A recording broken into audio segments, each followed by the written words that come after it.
How's everyone doing tonight? All right, so I'm Nick Bompart. I'm a writer, actor, sometimes opera singer. This piece tonight was originally written last year, at the height of the pandemic, and I wanted to raise awareness for the issue you're about to hear. So I want to thank you guys, for listening tonight, and thank you, Michael Barber. Thank you, Renee. Thank you, everyone involved. Thank you, Musa, for reading, and I hope you enjoy the piece.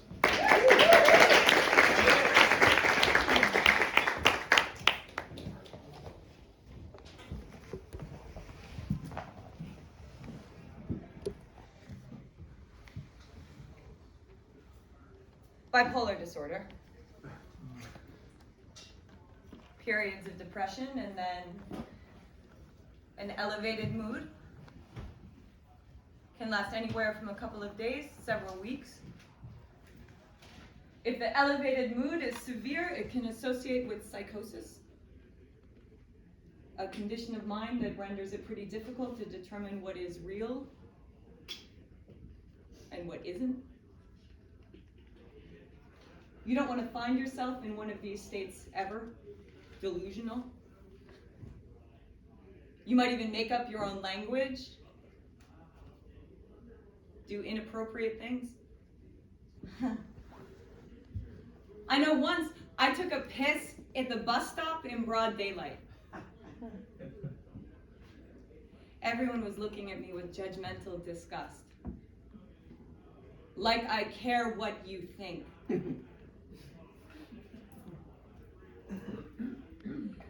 The thing is, today people have cell phones with a record button. It's that easy to assassinate someone, put them on full blast with anybody with an opinion to form. Bipolar disorder is a mental illness, can lead to psychosis, it can be called mania. Bipolar used to be called manic depression. The state of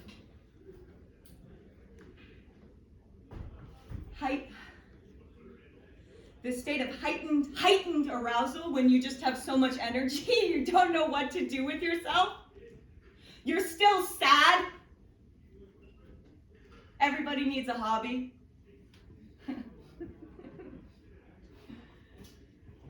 Imagine having a heightened mood, and it is randomly euphoric or dysphoric. You have no choice in the matter. All you do is feel the pendulum swing. You can't watch it because you can't consciously see it, in case you're wondering. We make impulsive decisions with little regard to the consequences. You don't need to sleep during manic phases. And why would you want to? You can feel good for so much longer.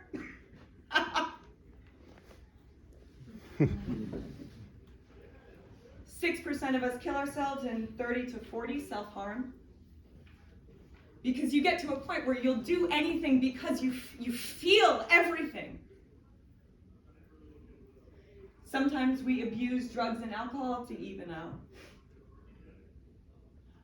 Nobody knows the cause of bipolar. The pills the doctors give barely work. I distrusted the quack until he said something unreal.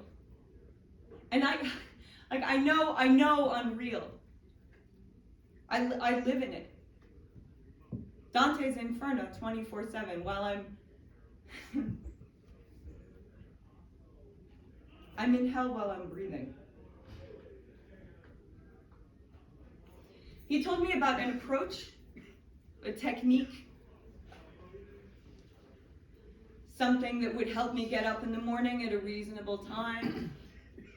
I could have friends, a job, possibly even a boyfriend who doesn't use me for sex,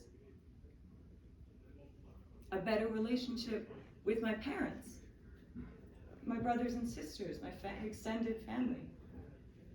I could even go back to school and get a degree. How does that sound? It sounded almost too good to be true. But I wanted to give in. This hump was too heavy. A lifetime of mistakes because of this thing no one knows what it is. The doctor promised me the land of milk and honey was waiting for me, so I rowed my boat. ECT. Electroconvulsive therapy. Also known as electroshock therapy from that Jack Nicholson movie. I didn't like that movie, I loved it. I was giddy when the doctor recommended it. The derived unit for electrical potential, volts, are sent through your head externally. From millisecond to second, temple to temple, paradise is delivered. 80 to 90% of people with treatment-resistant, 80 to 90% of people with treatment-resistant depression succeeded with ECT. With numbers that high, why would I go against it? To say no would be a shocking answer. I'd be put under general anesthesia. I swam through those small currents. The purpose was to induce a small seizure. That's what I'm talking about, yeah. Reversing the effects of mental illness was my language, baby. I didn't care that these professionals don't know exactly how it works or what the effects are on the brain. It's sometimes effective. Sometimes is good. No more failed therapy. 8 magical times I had it done. Twice a week for 4 weeks.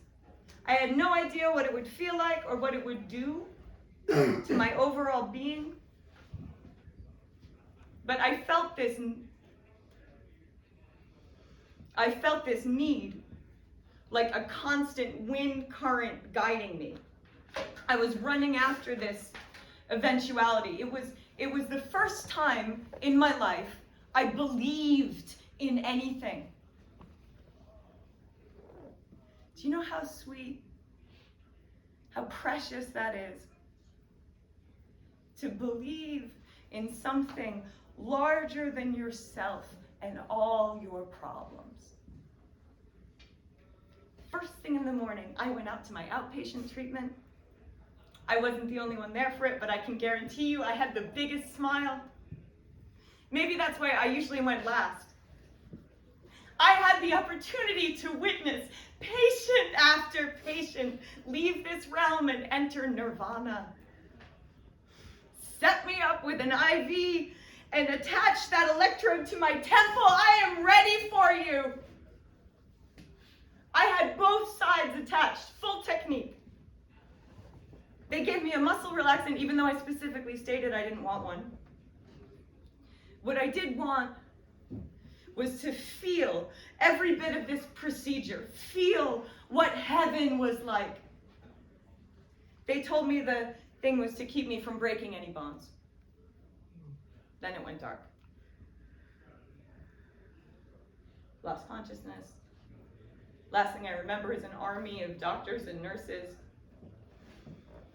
Even though their scrubs were blue, it blended white for a moment. This cavalry of angels watching over me with love and tolerance.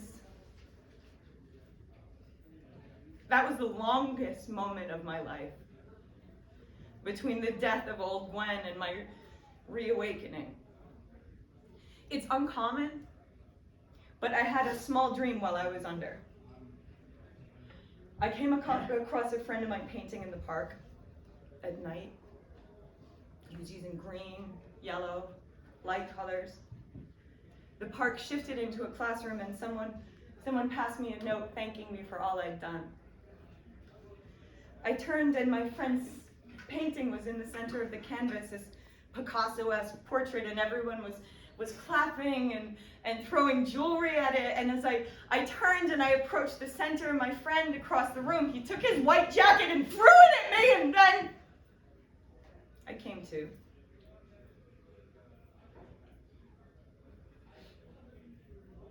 headache and my body feeling sore.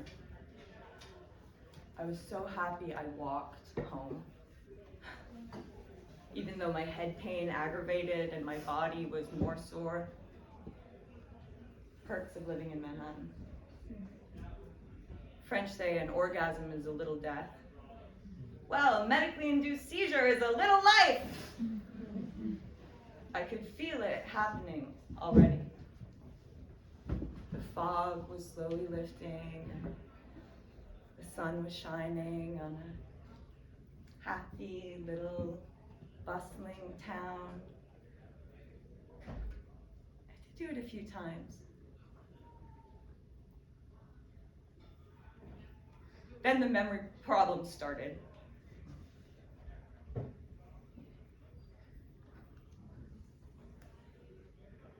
I can't remember what I just ate for breakfast.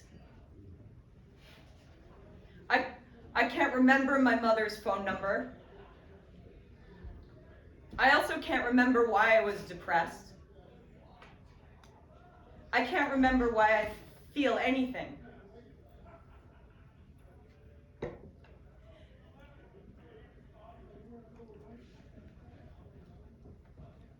I think that's the bliss the doctor was talking about.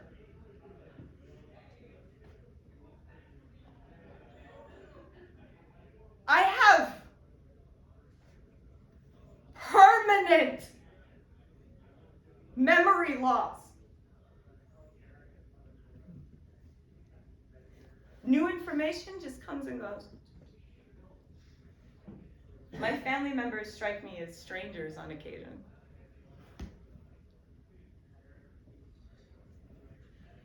In my mind, I still ride these waves. Up, down.